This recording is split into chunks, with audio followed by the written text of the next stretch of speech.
Are you actually saving money when you buy cheap brush pens?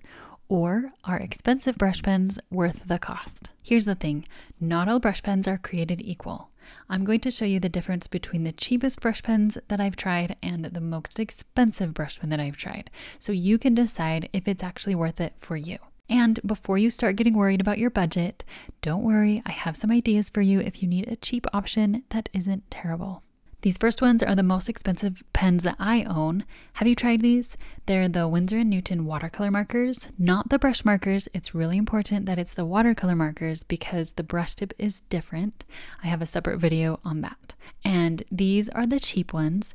They are a random generic brand called Crafty Clownfish. These were about $8 for a set of 40 markers. So that comes to 20 cents per marker. It's so cheap. As for the Winsor & Newton watercolor markers, were they really $6 per marker? Well, that's a little tricky because you can buy them in a large set and that would take the individual cost down, but that could get really pricey and it might only be for 24 markers. I bought mine individually because I wanted certain colors and the most I paid for one was between $5 and $6.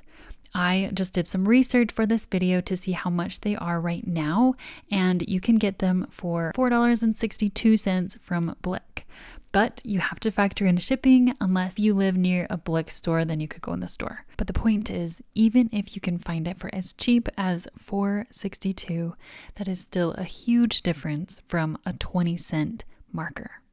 The unique thing about comparing these two brush pens is that they both already have a lot of similarities. They're dual-ended, so they have a brush tip on one side and the fine tip on the other side. Let's compare the brush tips by using my practice worksheets. Since these are large brush pens, I wanted to compare how they each do on the same worksheet. The Winsor & Newton is really smooth. You can see the brush tip is bouncing back into place really well instead of staying bent like some brush pens do. It has good flexibility while being firm enough to hold its shape. The edges are smooth, meaning it isn't frayed at all. I'm a huge believer that the brush pen is doing most of the work and you just guide it. If it's a good pen, the brush tip will do the work to help you get beautiful lettering. When it's not a good pen, you have to try extra hard to control the pen to get it to look good. Now, looking at the Crafty Clownfish, it's not as smooth, meaning it's a little frayed, even though these hadn't been used much before recording this.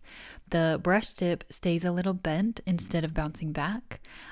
I keep feeling like I need to go back and correct some areas that aren't very smooth. As I'm using it, it feels like I have to work really hard to get thin upstrokes and smooth edges. As opposed to the Winsor & Newton, it felt easy because the pen was working with me. Unfortunately, or fortunately, you can't get the Crafty Clownfish anymore. They don't exist anymore. But these generic pens are the same as so many other generic brush pen brands. See how there are ridges around the pen body? If you search Amazon for any brush pens, just a generic brush pen, you will see a lot that look just like this, and they have the same brush tip and the fine tip.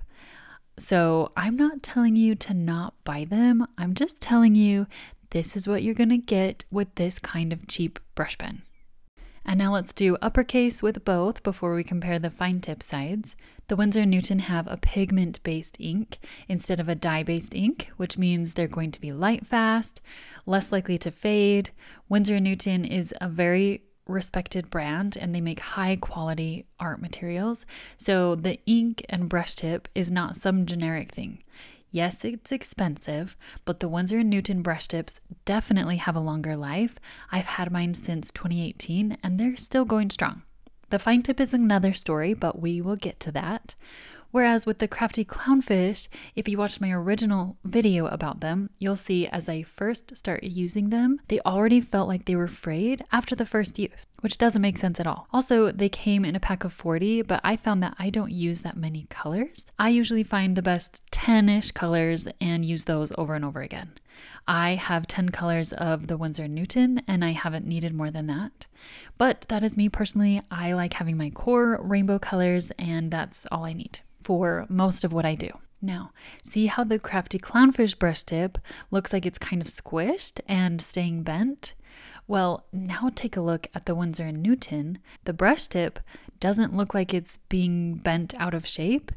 It actually is holding its shape while it's being bent, and then it snaps right back.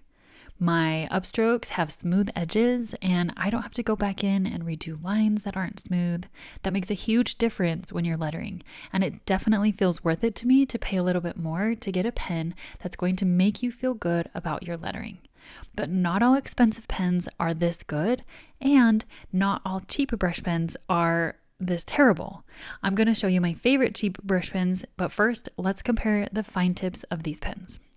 With the Crafty Clownfish pens, because I didn't like how it felt to letter with the brush tip, I decided that I was only going to use them to do backgrounds and just do some faux calligraphy with the fine tips. And that's actually a great technique, but I wouldn't buy them over again just for this purpose. The fine tip is small and it feels like a Stabilo 88. It's a good fine tip and will last longer than the brush tip side, but once again, I don't need to buy these pens just for the fine tip. Also, in my personal opinion, I like fine tips that are a little larger, more like a bullet tip, but that's just my preference. There's nothing wrong with these. As for the fine tip on the Winsor & Newton, they are the larger bullet tip that I love. My main problem with these is that they don't hold their shape very well. They fray pretty quickly, which was really surprising since the brush tip is one of the best brush pens that I have, probably at least in the top 5. The bullet tip still works when it's frayed, but you just can't get as thin of a line, and it's not that big of a deal as if the brush tip was frayed. You'll just get a thicker line than maybe what you wanted. But I still use them as watercolor, and I do love how it looks. It just feels a little bit softer when it's starting to be frayed. I couldn't create something like this watercolor piece that I made with the Crafty Clownfish fine tips, but it works really well with these fine tips. And of all my dual-ended brush pens, I think these bullet tips are the most unique, so I wish they could hold up a little bit longer. Now let's take a look at how well they work for watercolor. I like to use my water-based brush pens for watercolor because it works so well. So this is another way to use brush pens that don't feel good for hand lettering. Just use them as the ink. And I ended up giving my Crafty Clownfish pens to my daughter, and she did love them for coloring. She used the brush tip just like you would with any other coloring marker, and it worked for her. However, the ink dried up a lot faster than her other markers, so I guess in this case you really do get what you paid for. And of course, the Winsor & Newton was going to do really well for watercolor. They are watercolor markers after all, and the Winsor & Newton brand is known for their high quality professional watercolor. I like that these markers make watercolor feel more accessible to a beginner, and it feels like really fancy watercolor in a pen, a brush marker that I already feel comfortable with. I just love these rainbow backgrounds, and I have a video on how to do them with brush pens if you want to make them yourself. It's not surprising that the generic super cheap pen isn't great, right? You probably guessed that from the start. So in my opinion, skip the cheap pens and invest in something that is going to make you feel good about your lettering. It doesn't have to be the Winsor & Newton specifically. My favorite cheap brush pens to recommend are Crayola markers. You can get the Crayola Broadline, that's just the regular ones, for 32 cents per marker. These are the markers that I started with, and they're amazing. If you can't find Crayola in your country, chances are you have a marker that's similar.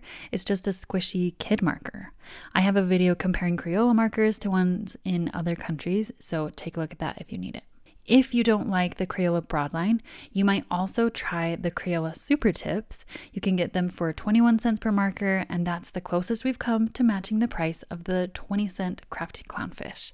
When I started, I had a harder time with the Super Tips than with the Broadline, but now I like Super Tips better, so you may want to try both to see what feels good to you. And just like I said, not all cheap brush pens are terrible, but not all expensive pens are as good as the Winsor & Newton.